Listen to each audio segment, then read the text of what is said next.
Youth and beauty, often perceived as tickets to unbridled happiness, can sometimes lead to unexpected loneliness, especially when one ascends to the pinnacle of social status. With higher status comes greater responsibility and a relentless public gaze that transforms one's life into a perpetual spectacle. This life in an aquarium can be a formidable challenge, even for the most resilient individuals, let alone a young and inexperienced woman. Take for instance Diana Spencer. Blessed with youth and noble lineage, she was affectionately nicknamed Duchess by her family, as she always carried herself with a sense of inherent specialness. In England, an aristocratic surname like Spencer can open many doors, yet certain accomplishments must still be earned through personal effort.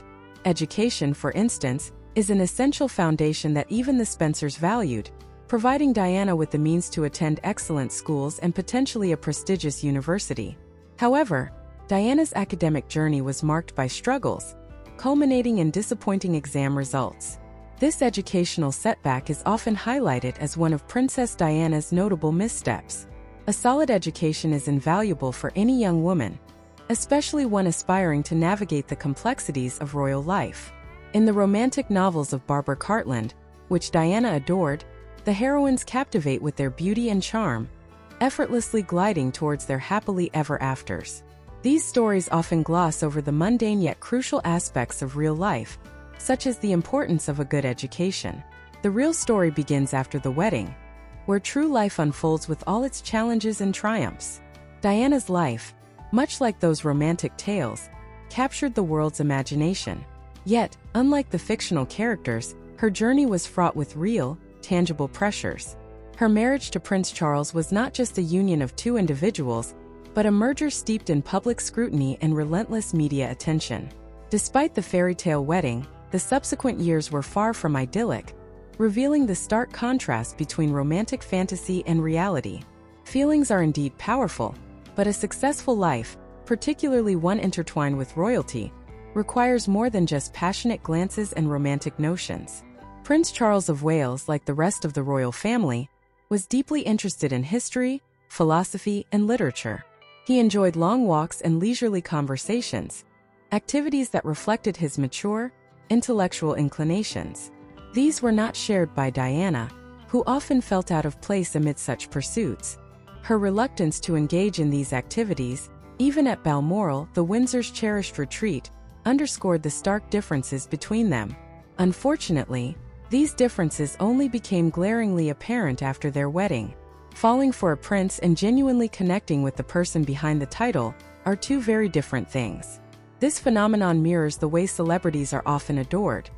The allure of the poster can be far more captivating than the reality of the individual it represents. Charles was no exception. Diana, undoubtedly smitten with him, perhaps fell more in love with the idea of a fairy tale romance than with the man himself. This misjudgment is one of the poignant missteps in Diana's life, a misunderstanding of her surroundings and the dynamics of her relationship. Diana's infatuation with Charles resembled the enchantment of a Cinderella story, where a commoner is magically transformed into a princess. Yet, real life is not a fairy tale, and the day-to-day reality of their marriage revealed a significant disconnect. Charles, with his scholarly pursuits and quiet reflections, found little common ground with Diana's vibrant, more spontaneous personality. This incompatibility led to growing dissatisfaction and loneliness for both. One notable example was her initial relationship with her stepmother, Rain McCorquodale, who entered the Spencer household years after Diana's parents divorced. Diana, along with her siblings, dubbed her Acid Rain, a cruel play on her name, and often refused to engage with her. Rain endured considerable mistreatment from her stepchildren. Yet, in a surprising turn of events years later, after a plethora of insults and misunderstandings, Rain and Diana forged a near friendship. This shift illustrates Diana's capacity for growth and reconciliation, even with those she once viewed with disdain. Similarly, Diana's initial misassessment of the royal family revealed her naivety. Despite her aristocratic background, she was unprepared for the intricate realities of royal life. From the outside, one might assume an aristocrat like Diana would be well versed in the customs and expectations of royalty. However, true understanding only comes from lived experience. Once immersed in royal life, Diana discovered that it was a labyrinth of nuanced protocols and unspoken rules. Royal daily life was a tapestry woven from countless small threads, each one significant. Diana had to quickly learn to listen more than she spoke, to grasp the subtleties of table etiquette, where the queen's opinions and wishes took precedence over those of the princess.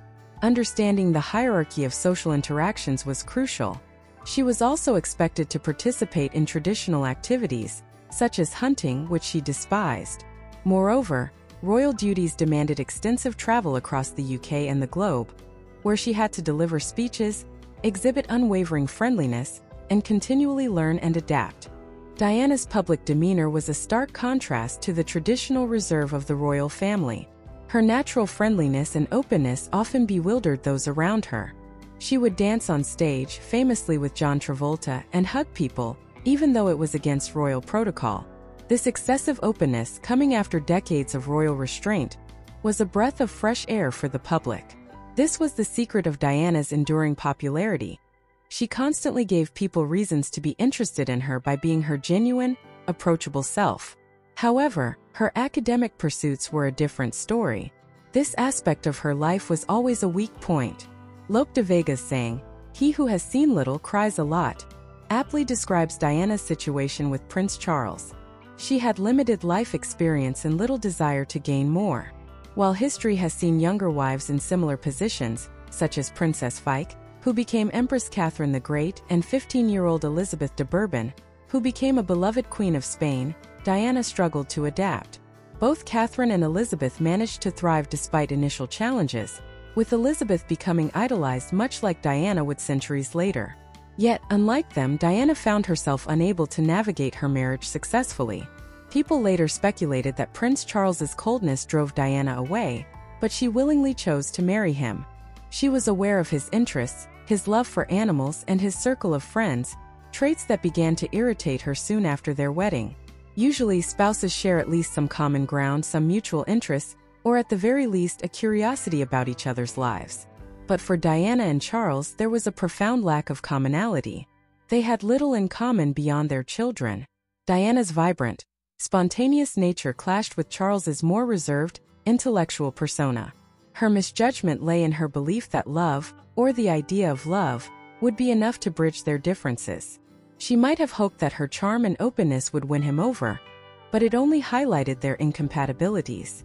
Charles, steeped in his scholarly pursuits and traditional royal duties, found it hard to connect with Diana's vivacious spirit.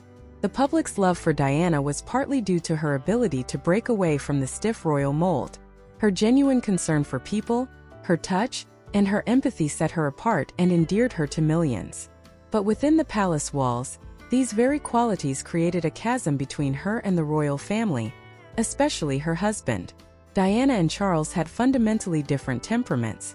Diana was intensely emotional, while Charles was accustomed to repressing his feelings. This disparity often led to conflicts, which, given their high-profile status, only fueled public interest. The incessant paparazzi attention and the tragic Parisian finale were direct consequences of this relentless scrutiny. Diana's willingness to share her life with the press only intensified their pursuit, creating a dangerous feedback loop that ultimately led to her untimely death. Diana's relationships with other men were also significant missteps. Unlike Princess Margaret, who had more leeway due to her distant place in the line of succession, Diana's position demanded greater discretion. As the future queen, she needed to maintain an image above reproach. Instead of enduring a loveless marriage, she could have pursued a divorce much earlier, in the 1980s, rather than allowing the facade of their union to continue. Reflecting on her life, one cannot help but consider the pivotal moment when Prince Charles proposed. Had Diana heeded her grandmother's advice, who doubted her ability to integrate into the royal circle, or taken a closer look at Charles's mature personality, she might have realized the challenges ahead. A man over 30 is largely set in his ways, and expecting him to change drastically is unrealistic. The options were clear: adapt to his world or walk away. The fleeting nature of infatuation often blinds individuals to deeper, more enduring aspects of love. If Diana had navigated through the initial haze of infatuation, she might have found true happiness elsewhere, with someone more compatible.